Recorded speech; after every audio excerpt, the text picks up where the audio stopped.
Hi everyone, here we are in the veggie patch again. Today we're planting out our garlic. In my previous video I showed you how I do my spacing for each hole, and what we're going to do now is actually place the garlic in each hole, put some worm castings in, cover them up and let the Mother Nature do its magic. So you'll see the pointy end and the flat end. Pointy end is always planted pointing upwards. And these are our Italian purple garlic here, which I've bought from an organic farmer up in Queensland. And come over to our bed, plant it in, which I did forget to plonk in just a little sprinkle of worm castings. So let's do that first. Little sprinkle, just helping get started, and then flat end down,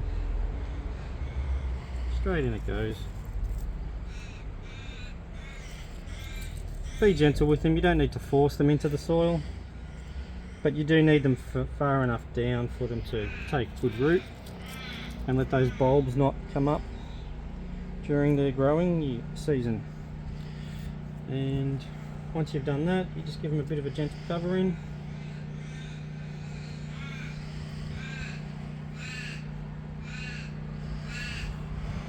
And on to your next row. That's how you plant your garlic. Happy gardening.